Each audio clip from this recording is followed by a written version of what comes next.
Alam niyo ba na grabe pala itong tila ginagawang pananabotahe dito po sa kay Senator Rodante Marcoleta sa Senado at yung kanyang pagbibigay po ng privilege speech ay tila talagang siya po ay hinuhuli. At ayon po yan mismo kay Senator Marcoleta ay noong mga nakarang araw kasi ay nagbigay po siya ng privilege speech at na kung saan ay kanyang sinisita po ang liderato ng Senado at nais pong linawin tungkol po rito sa sinasabing budget insertion. Kasi may binanggit ho ito pong si Senator Lacson na ang sabi niya ay halos lahat daw po ng mga senador ay meron pong budget insertion na abot po sa 100 billion pesos. At lumilitaw nga, 33 billion lahat po ng mga senador. Yan po ay noong 19 Congress. So meron daw pong naipasok sa 2025 General Appropriations Act. So nagsagawa po ng privilege speech kasi parang sinusunog, di ba? Ang dami nga ho nagalit ng mga senador dito kay Senator Lacson. At tila, di ba, parang pinasasama niya ho ang kanyang kapwa senador. So dito ho, yung privilege speech na pala yun ni Senator Marcoleta, nasa agenda ho. O, dapat ho ay talagang, ang nais, maikli lang naman kanya sasabihin ang nais sana niya ay siya na ang mauna. Pero hindi po siya napagbigyan at hanggang sa talagang parang pakiramdam mo ni Senator Marcoleta ay sadyang talagang siya po ay ihuli. Kaya ang lumitaw nga ho talagang parang 4 na lang ho sila natira. Eto, pakinggan ho natin mga kababayan, ito hong pahayag at paliwanag ni Senator Marcoleta kung paano tila minaniobra yung kanyang privilege speech para siya po ay maihuli at parang wala nang maabutan o wala nang senador na matira sa session hall. Ito, panoorin natin, ito pong si Senator Rodante Marcoleta. Si Senador Riza. Sabi niya, Mr. President, sabi niya gano'n, a brief manifestation only. Okay. Oh, Senator Riza is recognized. Recognize yan. Alam mo ba ang ginawa niya? Nag-privilege speech. Ay, hindi siya manifestation. Pagkatapos, meron pa siyang PowerPoint. Tingnan mo, unang-una, mali yun. Wala sa agenda yun Pero para maunahan niya ako, nagkunwari siya na manifestation lang.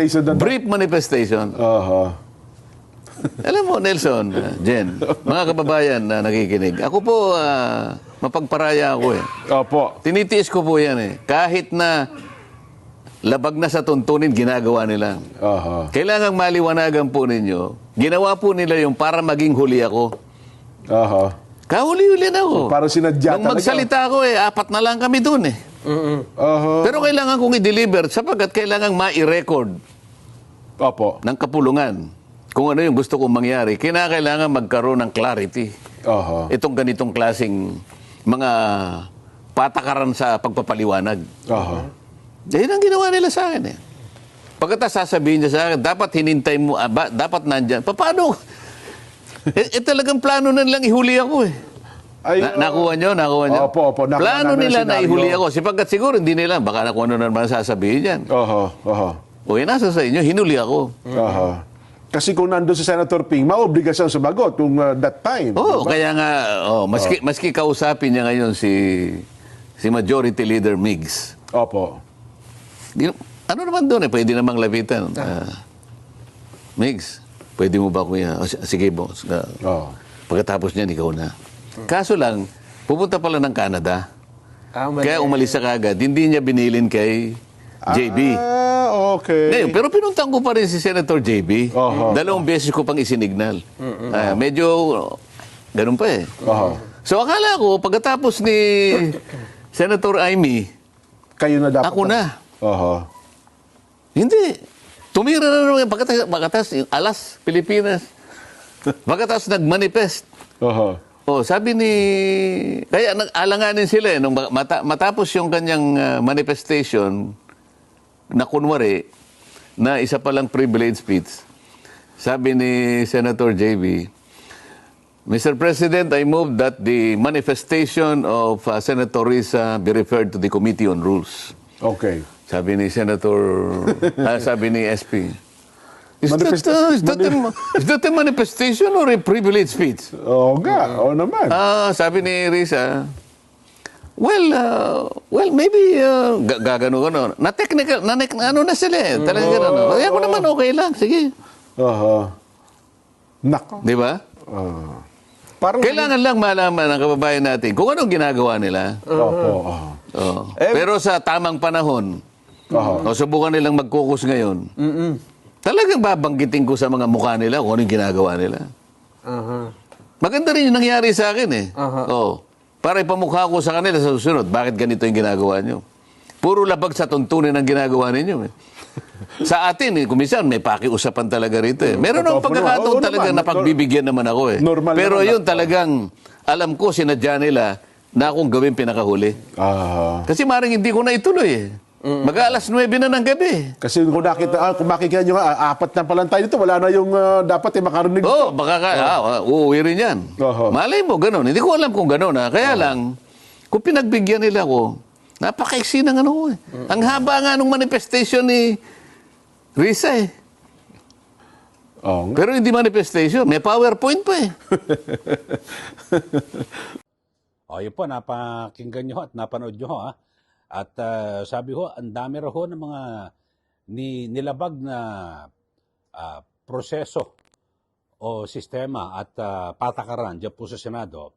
Ito hong liderato ng, sabi natin, nasa mayorya po sa Senado na pinangungunahan ni Senate President Tito Soto. Kasi nung unang-una, nung mag-privilege speech ho siya, ay sinabihan siya ni Senator Tito Soto na dapat binanggit mo yan ng habang nandito siya, si Senator Ping Lacson. Kasi yung po pinatutungkulan, parang pinatatamaan ni Senator Marcoleta. Pero hindi po siya nakasagot dahil nasa taas po siya, no? Nasa podium o rostrum o yung, di ba, pag Senate President ka, nagpipreside ka. So hindi siya pwedeng sumagot sa presiding officer. Yung pala yung yung mga patakaran, no? At wag kang sasagot. Dapat bumaba siya para sagutin niya. Pero, yun na ho. Pero lumitaw ho, kasi kung inuna lang ho siya, dapat andun pa, present pa ho lahat ng mga senador. Pero alam niyo, huling-huli na ho siya. Alas 9 ng gabi na pala yon at aapat na lang daw sila na senador ang natira. So sabi niya, maganda rin ho yung nangyari yun dahil sa kapag nagkaroon po ng caucus yung mga senador, ay kanyang kukomprontahin yung mga mga kapwa senador. Yun po, at para sabihin na marami raw po silang mga nalabag na mga patakaran. Yun po, no? Kasi unang-una ay nasa agenda ho yung kanyang na privilege speech ni Senator Marcoleta at biglang parang kasama ata sa plano na talaga ihuli siya. Pinasingit ho itong si Senator Risa Ontiveros na nagtago sa sinasabi niyang brief manifestation. Yung pala, privilege speech niya kasi may PowerPoint pa. Di ba kung mag-manifestation ka lang, magmamanifest ka, kumbaga sa sisingit ba isang tanong nga, maikli lang yon. Pero ang nangyari ho, mga kababayan, yun nga ho, talaga may PowerPoint pa. So talagang pakiramdam ho ni Senator Marcoleta ay sadyang inihuli siya. Siguro pinag-uusapan ho ng mayoran, ako baka kung ano naman sasabihin yan ni Marcoleta. So parang ganon. So kayo ho, ano masasabi niyo ho sa ating mga kababayan na sumusubaybay dito po sa ating channel at dito po sa inilatag na karanasan ni Senator Marcoleta na kung saan ay tila minaniobra o sinasabutahe yung kanyang privilege speech para wag siyang mauna at talagang ihuli siya na baka kung sakaling late ka na, gabi na, pwede ka umatras. Wag na ako mag-privilege speech, late na, huling-huli na ako, mag-uuwian kumbaga sa Pero hindi, itinuloy ho ni Senator Marcoleta para maitala raw po sa record ng Senado yung kanyang mga sasabihin.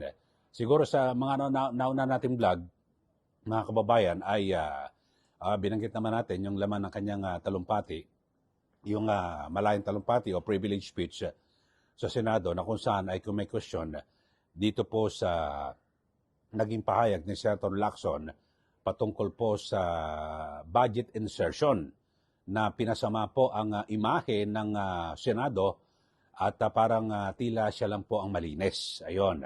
So 19th Congress, bagamat hindi naman kasama si Senator Marcoleta noong 19th Congress kasi congressman po siya, pero marami po sa mga senador talagang tinamaan at naghinanakit. Kaya yun ho. At ito nga po, di ba, ang naging dahilan, sabi nga po ni Senator J.B. Ejercito, na parang nag-isip po siya na kumalas sa majority. Kaya ho, ano pong masasabi niyo at komentaryo at tila talagang sunod-sunod po yung mga nangyayaring kapalpakan at nagkakabistuhan. No? Mukhang iba yung galawan ni na Senator Ping Lacson at Senate President Tito Soto, mga kababayan. At ewan ko lang ho, kapag nagpatuloy yan, kasi may mga report na mukhang marami na raw po ang nadidismaya na mga senador. So hindi po malayo na magkaroon na naman ng pagbabago sa liderato ng Senado. Okay, so sa mga bago lang po sa ating channel, subscribe na po kayo. At huwag niyo pong kalimutan na i-like at i-share ito pong ating channel para kayo po ay laging updated. Ang buod po ng ating pinag-usapan ngayon, ito ang sinasabing tila na minaniobra o sinabutahe ang privilege speech ni Senator Marcoleta para wag na nang ituloy o wala na hong tao sa session hall. 4 na lang sila. Tapos parang sisihin pa siya ni Senator Soto na dapat nung binanggit mo yan, nandun si Senator Ping Lacson, nasa agenda. Kung talagang gustong pakinggan ho ni Senator Lacson yung kanyang speech, dapat nandun siya. Di po ba? Alam niya namang magsasalita, baka kumiskierda na. Okay, yun lang po mga kababayan. Muli, ito po si Kaeli. Magandang araw po sa ating lahat.